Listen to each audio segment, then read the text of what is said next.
out of the pool. It's True Crime Conundrum.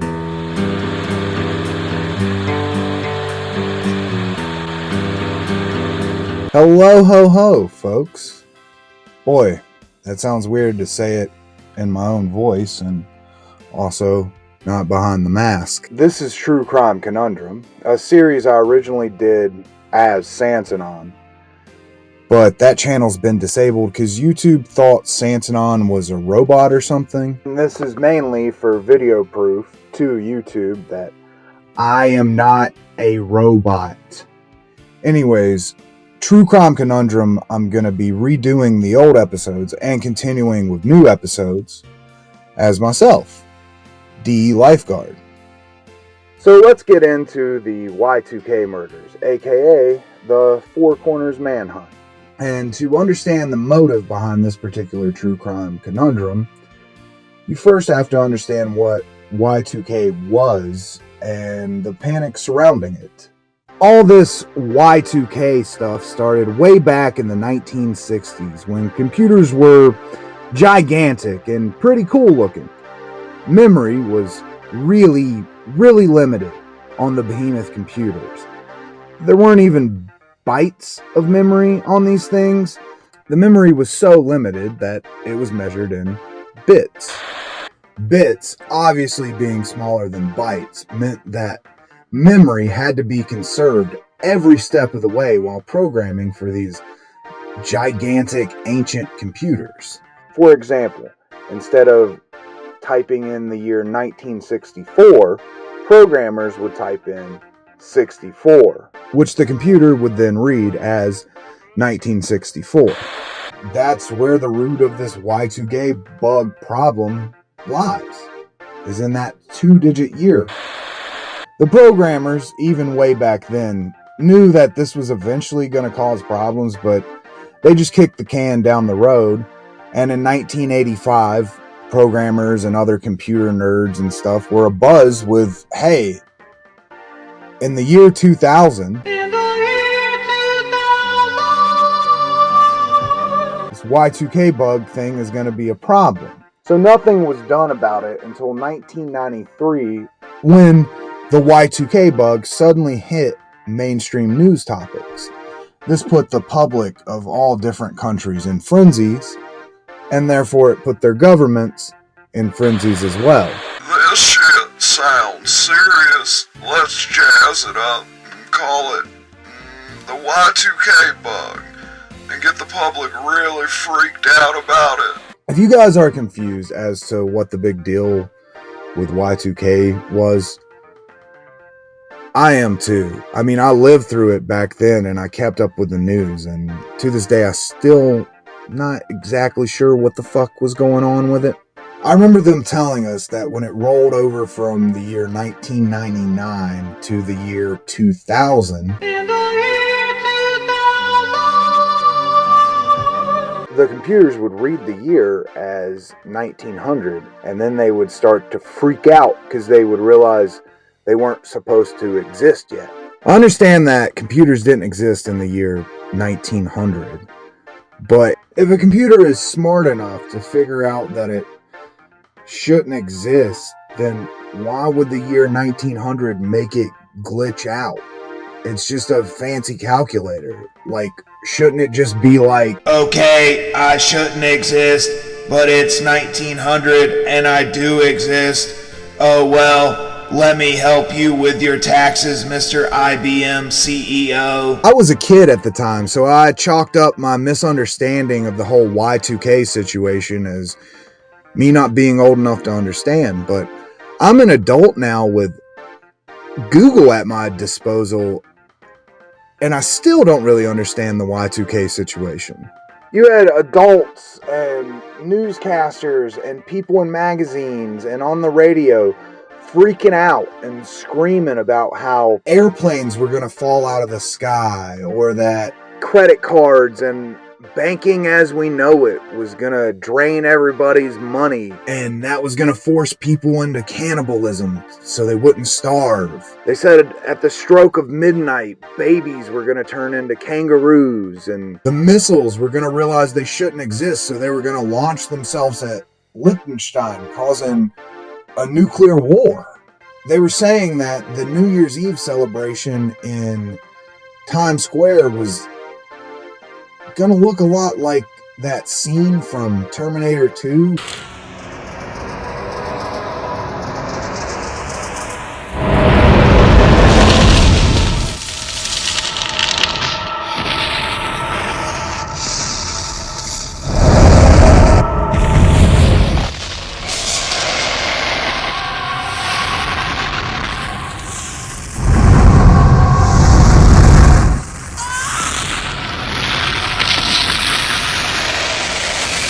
People already thought that civilization or the world or something was going to end.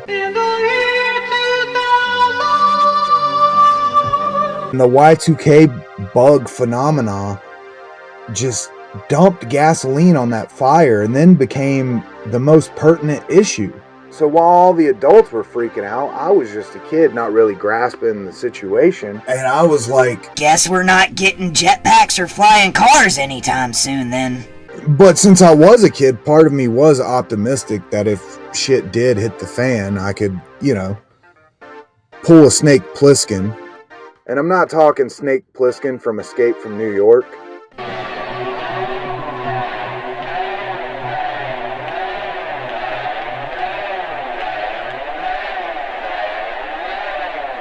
John Carpenter's Escape from New York. The ultimate adventure of escape and survival.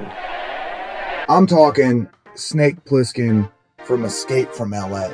I encouraged all my friends to call me Snake. I wore an eye patch everywhere, and I practiced basketball every chance I got, just in case Steve Buscemi and Che Guevara challenged me to a game of death basketball.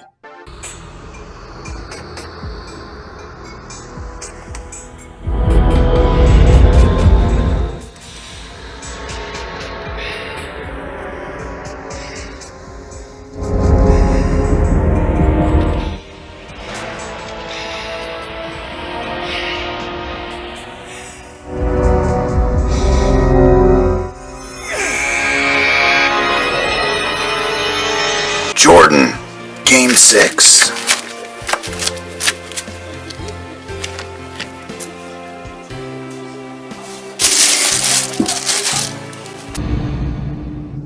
Every year it got closer to Y2k. Gun sales were doubling in America. I guess people thought that the computers were gonna rise up and kill and rob us or something. So they needed the solace in their guns and knowing that if the computers did rise up, us humans could at least blow those computers into bits. See what I did there?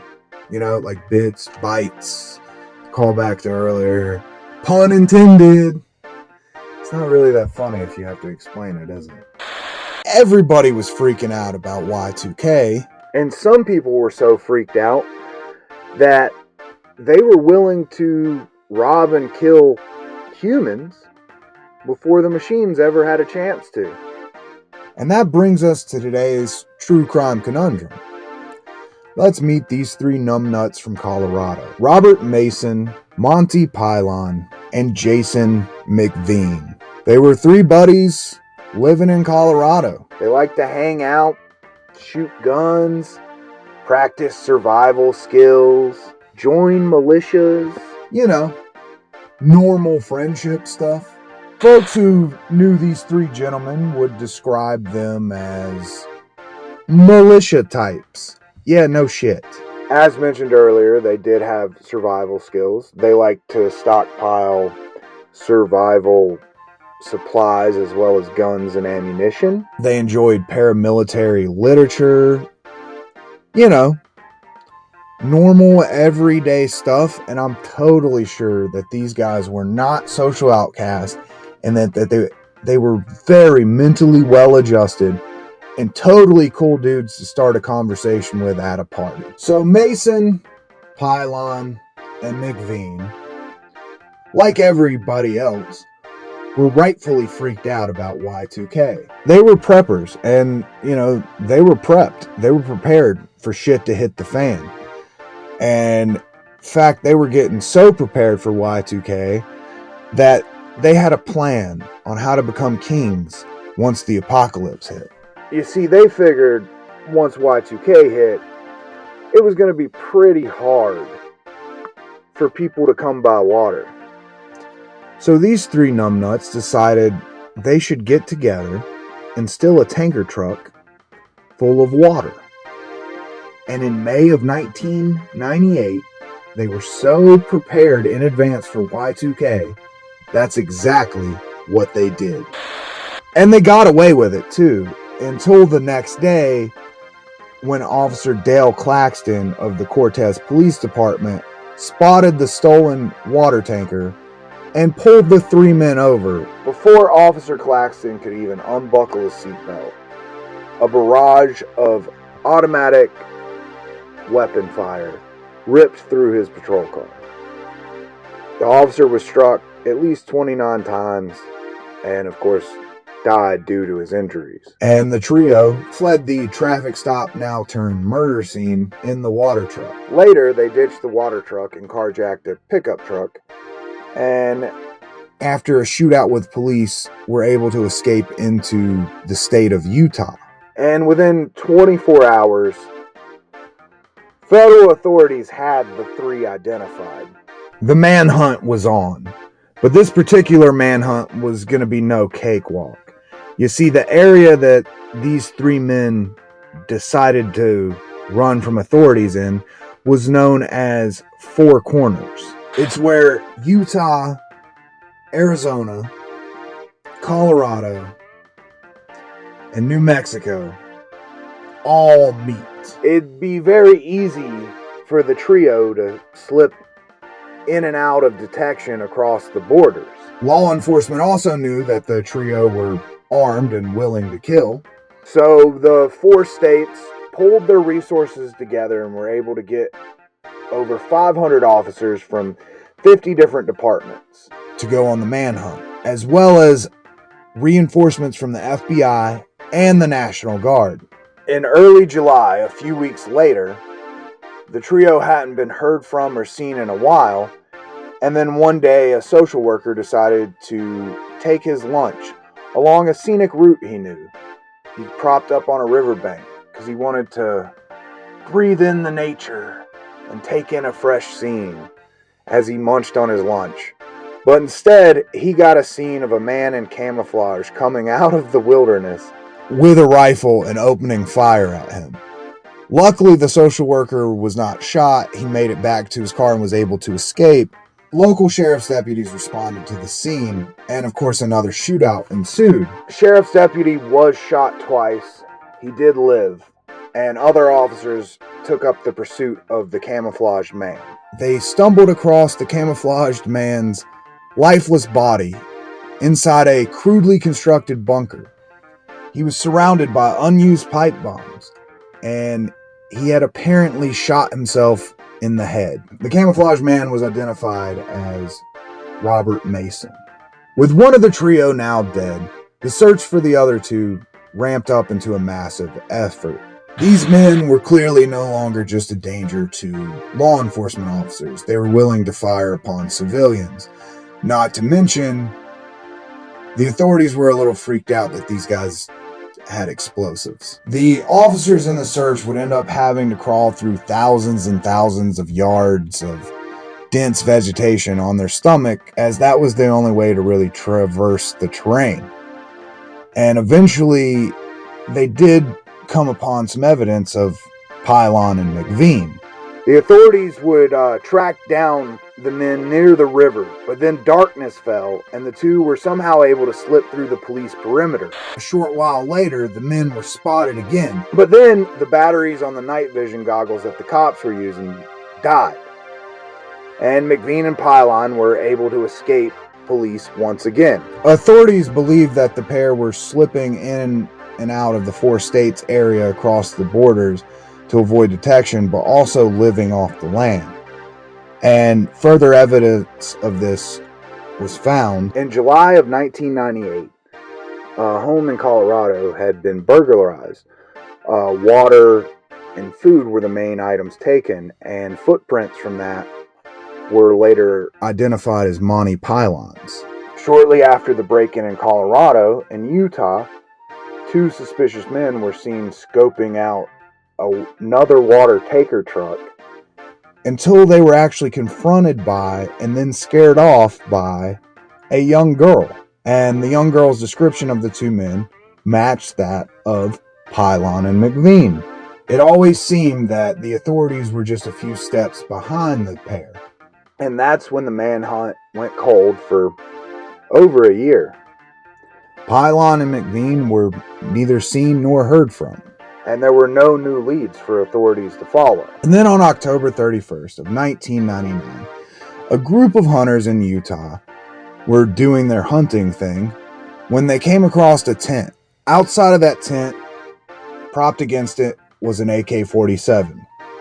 The tent looked like it had been there a while and like the campsite was in disrepair. The hunters slowly and cautiously made their way into the encampment and peeked inside the tent. There they saw the body of Monte Pylon.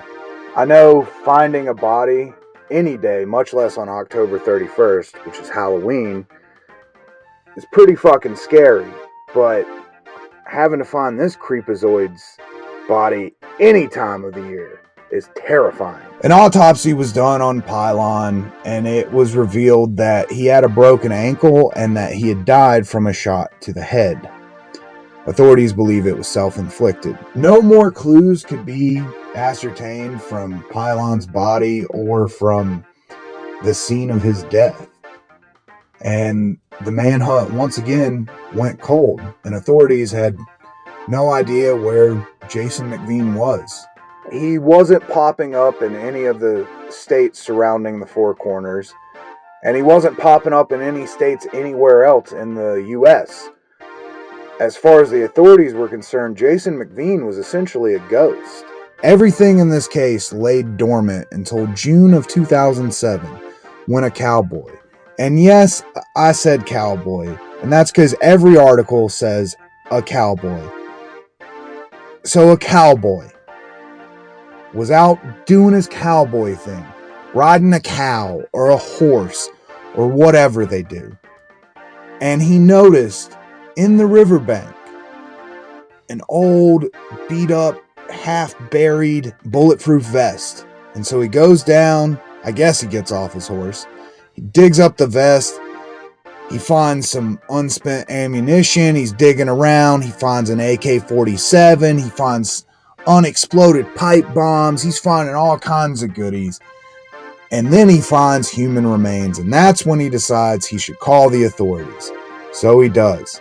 Luckily, the jawbone was completely intact, and they were able that day through dental records to identify the remains as Jason McVean. And then later that was doubly confirmed through DNA testing.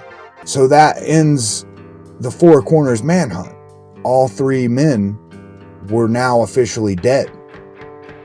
The autopsy revealed Jason McVean had also died from a gunshot wound to the head, just like his buddies Pylon and Mason. And he was only about 2 miles away from where Pylon's body was found. But now authorities are saying that Jason McVean probably died all the way back in May of 1998. And if you remember, the Four Corners manhunt started in May. They actually believe the day after the shootout, when the 3 escaped into Utah, that's when Jason McVean killed himself for one reason or another. But that introduces a whole new set of questions, as Mason would have already been dead when all those spottings of McVean and Pylon were going on. So was it just Pylon? Or was somebody else involved in this? But I'm not a cop, so I'm not going to ask those questions, and I don't get paid to investigate that stuff. And if I had to take a guess, I'd say it's just misidentification due to failures of the memories of eyewitness reporting or some bullshit. I don't know. And apparently those close to the trio also don't know why the three would do anything like this. Though others who did know the trio did say that they got kicked out of quite a few militias for being, a little too violent. Oh, and that water truck they stole? Turns out the water inside was tainted because the tanker truck was used before it was hauling water to haul oil, and it had never been properly cleaned out. So all that water in that tanker truck was tainted. It wasn't drinkable, wasn't consumable. You couldn't bathe in it. Furthermore, these guys did more damage to the US than the Y2k bug actually ended up doing. Nothing serious happened when the year 2000 hit. In the year 2000! The Y2k bug was a flop.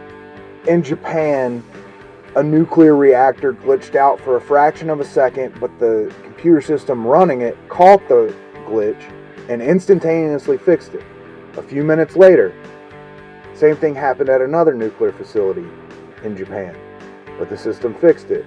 In fact, that same thing happened to 7 different nuclear facilities all over the USA itself. And guess what? Every time, the computer system instantaneously fixed itself. Because it was like, so what if it's the year 1900? We still got a job to do. Certain banking software in the Netherlands wouldn't allow any of the tellers to input the year of a transaction. Real scary stuff, right? Basically, nothing happened. And these idiots, even if they would have been successful in getting away with the water truck, and let's say it wasn't tainted, they would have just had a water truck and they would have been criminals for no reason. Everyone was panicking and freaking out and overreacting in the lead up to Y2k. But I would say the 3 who overreacted the most are definitely Pylon, McVean, and Mason. This concludes the True Crime Conundrum. Thanks for tuning in. Happy New Year. Alright, you can get back in the pool now.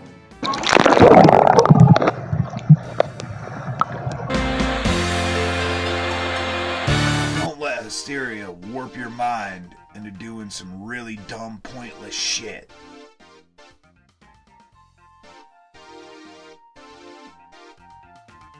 Well, that's it for this episode.